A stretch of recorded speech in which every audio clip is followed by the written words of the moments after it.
What's up, guys? Welcome to Santiago Eyebrows channel. And you know, if you guys recognize me, which I would assume nobody did, I do TikTok videos. I do a lot of rants about relationship stuff. So I get tagged in a lot of videos. Most of them have to do with girls, you know, complaining about different things with relationship stuff. So I'm going to be reviewing some of the videos that you guys have tagged me in. And let's just see some of these insane videos that you guys have tagged me in. If a guy asks me my body count, I never speak to him again. If you're a person whose brain just went, oh, that's because she has a high body count, I want you to listen to this. When a man asks me my body count, it is for one purpose. I want to make a judgment about your character based on your body count. They will try to say things like, oh, well, I'll tell you my body count too, or I just want to get to know you better, and like, I promise I won't judge. So I've never understood the complaint. Like, me personally, am I a big like body count guy? Not really. Like, I'm not going to judge you if you tell me like, hey, I've been with 5 people, but I've never understood this logic that girls go around where they're sitting there being like, oh yeah, like, who would have thought like things that like different actions that I've done in the past is going to affect, you know, how people view me? Like, imagine if a criminal did that. Like, imagine if somebody was like, yeah, can you believe it? Like, I went into my job and they saw that like I stole from my previous job and they were like, hey, we might not want to hire this person. I get it. Like, it is a weird question if a guy's asking you very early on, like, hey, like, what's your body count? Like this. But like, me personally, like, to sit there and act like there's not a number that most people are going to sit there and be like, hey, like, that's a little high. Like, I think we can all agree that's a high number. There's a number, like, if we heard 200, you're going to be like, clearly you're going to think differently of them. And yes, obviously it's common sense. Like, yes, a man who's asking you that, yes, they're going to make judgments of you. I'm not saying it's right. I'm not saying it's wrong, but like, you know, don't do anything that you shouldn't be embarrassed over. That's what we've learned today. I feel like it's really accepted for guys to have a very high physical standard for their female partners, whereas it's not as accepted for women to have that same high standard for their male partners. So her whole entire point here is that, you know, that it's not socially acceptable for a woman to demand high physical standards for her boyfriend or husband, which completely disagree with. Literally, already off the bat, completely disagree with. Literally, most men's complaints is that women want a guy who's 6 foot this, you know, makes X amount of money. Like, they have all these different physical complaints. In reality, do women actually end up going for those things? Not really. You know, they learn to value other things that aren't looks. The reality is, in most cases, men realize that the thing that makes them valuable is not inherently appearance-based. Most of the time, a man can overcompensate because women want a guy who makes a lot of money. Women want a guy who has a high-status job, maybe who's just a good leader, something along those lines.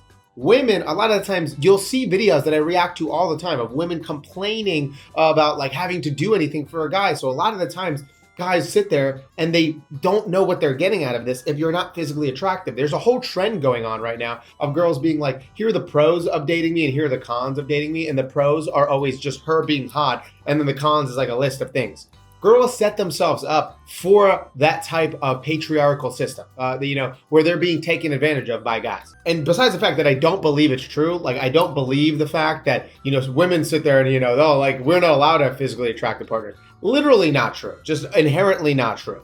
Most of the time, like, when you see those street interviews, girls are very meticulous about what they want in a guy. They just learn to settle for other things. Okay, so it's just common sense that men are able to make up for it because we have to do more in the relationship. So then you weigh it out. You're like, okay, yes, I could get this very physically attractive man, but he doesn't make a lot of money. He doesn't have this. So it's you know, it's, in my opinion, common sense. I think she's trying to make it seem like girls aren't as superficial when I would argue girls are more superficial. What kind of thing you record? I do social media. Like an influencer? Yeah, kind of. I like to say content creator because I feel like influencer sounds a little cringe. Yeah. I just do like lifestyle content stuff. The book and part? Yeah, exactly. That's cool. So you get paid for that?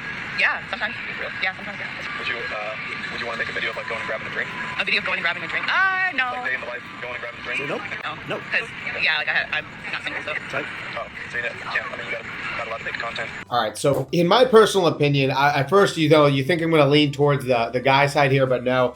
I'm a big standard. I'm not a big approacher, but my personal opinion is if a girl, body language-wise, even is leaning towards a no, especially she verbally said no. She clearly articulated the words no, and this guy is doing, which is the most cringe thing that guys can do. They sit there when a girl says that they have a boyfriend, they'll try to do some like catchy line. They'll be like, oh, you know, listen, just because there's a goalie doesn't mean you can't score.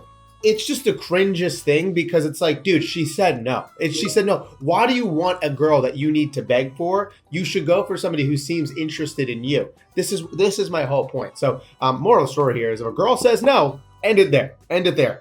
If you're a man who meets a woman who hates men, here are 4 ways you can respond. 1. The correct answer from the get-go in this video is if a girl says that she hates men, then don't talk to her, okay? Why would you want, this is my whole point, like, why do you want to associate with, you're like, oh, if you're with a girl who says she hates all men, then this is what you do. This is how you combat that. Imagine doing this in forms of racism. Like, imagine you had to sit there and, like, prove to somebody that they shouldn't be racist, okay? Like, I'm not here to combat any previous issues that you've had with men. Like, if you think all men are, like, bad, like, just move on. There's somebody out there that is going to be sane. And I think a lot of guys forget that like, you shouldn't have to prove yourself to anybody, especially somebody who's coming at you with animosity or they hate all men and you didn't do anything to them. Like, no, do not do that.